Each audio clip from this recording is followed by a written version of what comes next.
मगदा के गांव में सूर्या और विक्की कहकर दो लड़के हरसेन कहकर एक आर्कियोलॉजी साइंटिस्ट के पास काम करते थे।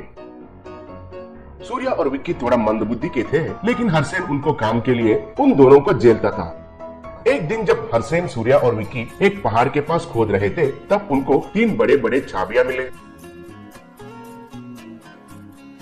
उन्हें देखकर सूर्या, गुरुजी, ये तो अद्भुत हो गया। कई सालों से हम जिस चाबियों के लिए ढूंढ रहे थे, शायद ये वही है।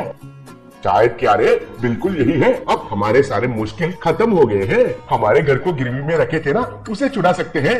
अरे वो बेवकूफ, कहावत है कि तुम्हारे जैसे वाले आसमान में उड़ने वाले चिड़िया के लिए नीचे मसाला बनाए। किसी भी काम में जल्दबाजी करना नहीं चाहिए। क्या गुरुजी, आप तो शौक के ऊपर शौक दे रहे हैं। परसों तक वे चाबी मिले तो हम करोड़पति बन जाएंगे बोले, अब ये चिड़िया और मसाला कह रहे हैं। अरे वो डेढ़ दिमाग कहीं के, हमें चाबी मिला है कहकर सबको चिल्लाकर बोलेंगे क्या? अगर ये बात किसी ने सुन लिया तो कोई आकर हमें मारकर वो चाबी लेकर भाग जाएंगे। पहले हम इन्हें घर लेके जाएंगे, रात होते ही उस किले में ये चाबी लेकर जाएंगे। गुरुजी, आपका दिमाग इन चाबियों के लिए ढूंढते ढूंढते खराब हो गया लग रहा है। इतने बड़े बड़े चाबियों को इधर से उठाकर घर लेकर फिर उधर से किले के पास लेके जाएंगे कह रहे हो? सच कहा, तुम लोगों के साथ साथ रह के मेरा दिमाग भी सड़ गया लग रहा है। ठीक है, हम रात तक इधर ही इंतजार करेंगे और इधर से किले के पास जाएंगे। वे तीनों अंधेरे होने तक इंतजार किए और उन तीनों चाबियों को उठाकर किले के पास गए।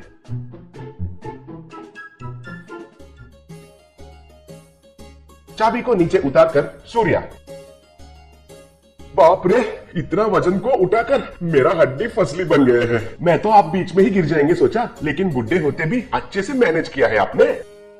अबे सूर्या, तुम चुप रहो। अगर उनका दिमाग सड़ गया तो हमारा चाबी भी छीन लेंगे।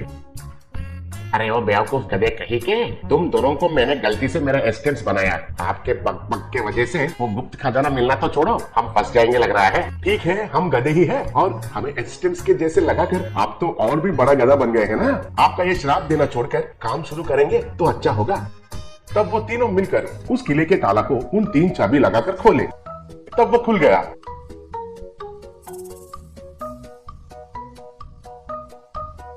अंदर जाकर देखे तो उधर बहुत सारे हीरे, जेवरात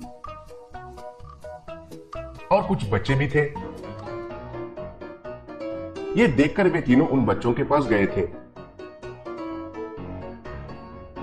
गुरुजी, पैसे बच्चे पैदा करते हैं कहकर सुना था, अब सच में देख रहा हूँ। ये बच्चे भी बहुत प्यारे प्यारे दिख रहे हैं गुरुजी। अरे वो उल्लू के औलाद, ये तो बड़ा माफिया गैंग का लग रहा है। बच्चों को किडनैप करके इधर रखे तो इस माफिया गैंग को इस किले के अंदर से और एक रास्ता मिला होगा। कहकर बच्चों से, बच्चे, आप लोगों को इधर कौन किडनैप किया? दादाजी, कौन लेके आए हमें नहीं पता, मगर जब हम स्कूल से वापस घर जा रहे थे तो हमें उठाकर ले आए। क्यों रे, कोई ऐसा बुलाया तो इधर ऐसे आ जाएंगे क्या? दिमाग नहीं है क्या तुमको? तुम्हारे माँ पिता कितना परेशान होते होंगे। अरे वो बकरी दिमाग वाला, वे किडनैप हो गए तो उनको क्यों डांटते हो? छी, आप हमेशा ऐसे ही हर बात पर मुझे डांटते ही रहते हो। मैं चला जाता हूँ, कहकर गुस्से से उधर से चला गया।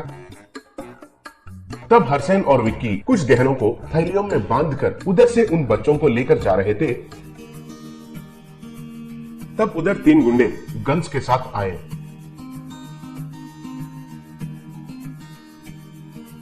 कौन हो तुम लोग? हमारे डेन में आए? जो भी है, हमें क्यों? हमको तो डबल बोनांजा मिला है। इन बच्चों के साथ साथ इन दोनों को भी दूसरा देश को पार्सल कर देंगे, तब हमें डबल पैसा, डबल ऑफर्स। इतने में सूर्या उधर कुछ पुलिस को साथ में लेकर आया। इतना जल्दी भी क्या है बच्चू, मैं तुम्हें देता हूँ सब कुछ डबल डबल। कितना दिन से चुप कर फिर रहे हो, आज हमारे सूर्या की वजह से मिल गए, कहकर उनको अरेस्ट करके बच्चों को भी साथ लेके गए। अरे तुम तो टेढ़े हो, लेकिन सही समय पर पुलिस को लाकर सबको बचाया, नहीं तो वे लोग अब तक हम दोनों को मार चुके होंगे। क्या समझा इस सूर्या को? वो बात छोड़ो, ये पुलिस तो जल्दबाजी में इधर खजाना को नहीं देखे, क्या करेंगे? उनको बुलाकर उन्हें दे देंगे क्या? अरे अभी अभी तुम्हारा प्रशंसा किया, इतने में फिर से डेढ़ दिमाग कहकर साबित कर दिया है तुमने। पुलिस वापस आने से पहले हमारे हिस्सा हम लेकर भाग जाएंगे, चलो। तब वे तीनों मिलकर हीरे जेवरात लेकर उधर से भाग गए। नायक नामक एक तांडा में एक कमली नामक एक गरीब औरत रहती थी। उसका पति कुछ भी काम नहीं करता था और परिवार की परवाह करे बिना खूब शराब पीकर सो जाता था।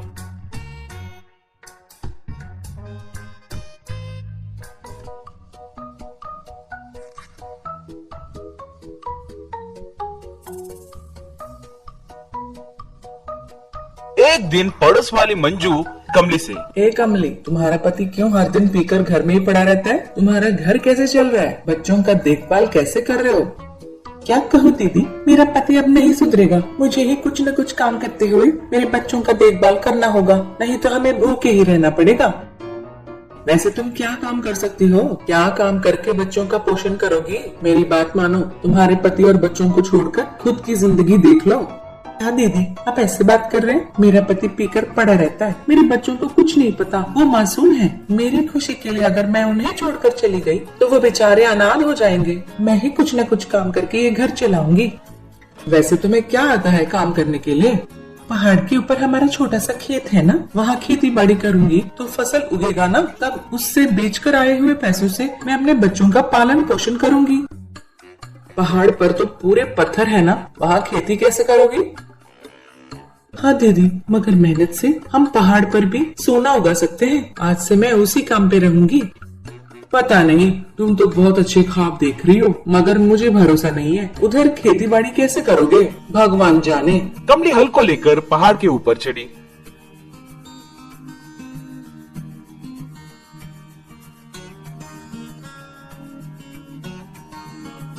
पहाड़ के ऊपर पत्थरों से भरे उस जगह की जुताई शुरू की। शाम तक वो जगह अच्छी हो गई।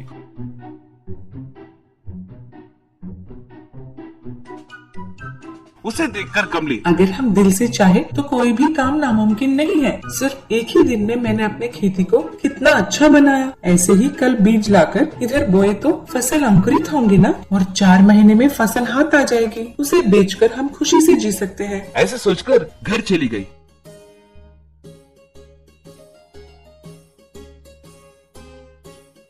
घर आते ही, क्यों रे कमली, मैंने सुना है सुबह से तूने मेहनत करके खेत को जोता है। हाँ दीदी, खेत तो अच्छा हो गया है, अब सिर्फ बीज बोना ही बाकी है। उस भगवान की कृपा से अगर अच्छी बारिश हुई तो हम खुशी से जिएंगे। अगले दिन बीज लाकर खेत के पास जाकर खेत में बीज बोने लगी।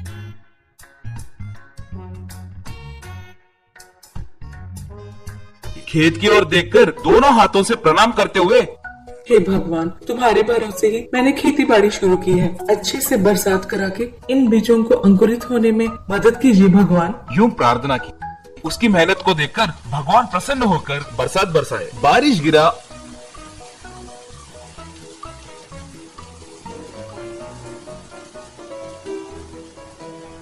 और बीज अंकुरित हुए।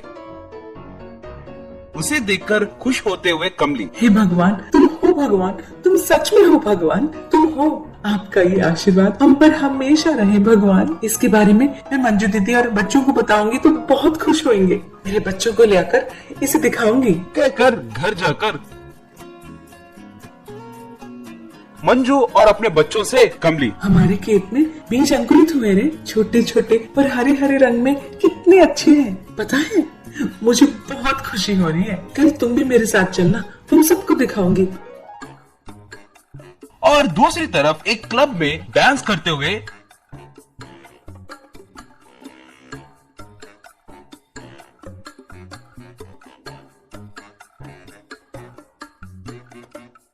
एक अमीर औरत रेवती अपने दोस्तों से, हे गाइस, हर दिन मुझे इसी पब में डांस करते हुए बहुत बोर लग रहा है। कल मैं तुम लोगों को एक अच्छे से पहाड़ी इलाके में लेके जाऊंगी। वहाँ पर कितना मस्त रहता है, पता है क्या तुम लोगों को?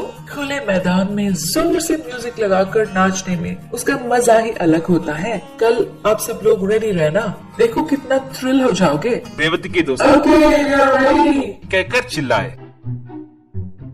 अगले दिन कमली के खेती के पास रेवती उसके दोस्तों को लेकर आई।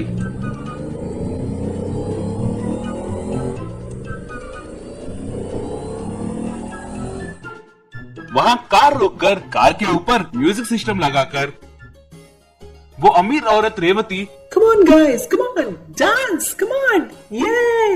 कहते ही सब लोग मिलकर कमली के खेत में पागलों की तरह नाचते हुए कमली के खेत को बर्बाद करने लगे।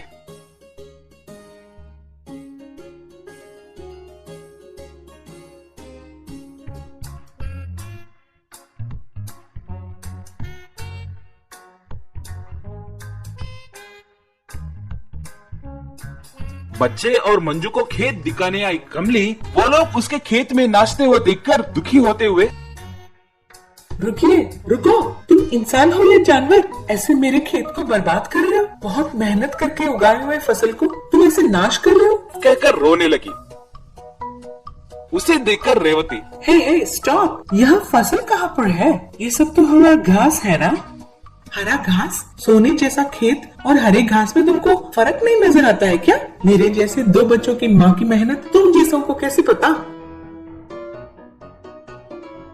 उन्हें कैसे पता रहेगा? तुम्हारा शराबी पति तुम्हें लापरवाह किया तो भी तुम अकेली औरत मेहनत करते हुए इतना खेती बाड़ी कर रही है, तो ये लोग आकर इसे पूरा बर्बाद कर दिए। इन लोगों को एक माँ की मेहनत कैसे पता? Excuse me, hello, I am also mother of 2 children. मुझे सच में ये तुम्हारा खेत है करके नहीं पता था। सॉरी, ये कोई हरा घास है सोचकर इन पर हमने डांस किया था। हमें माफ कीजिए। अगर चाहिए तो खेती बाड़ी करने में हम आपकी मदद करेंगे। हे फ्रेंड्स, क्या कहते हो? हमने अनजाने में कमली के खेत को बर्बाद किया था ना, इसलिए हम उसकी हेल्प करेंगे। हाँ? हमें क्यों? चाहे तो तुम्हें उसकी मदद करो। वी आर रिच लेडीज, हमें बहुत सारे काम हैं, हम निकाल रहे हैं। कहकर वो लोग चले गए। मगर रेवती कमली को पैसे देकर उन्हें खेती बाड़ी करने में मदद की।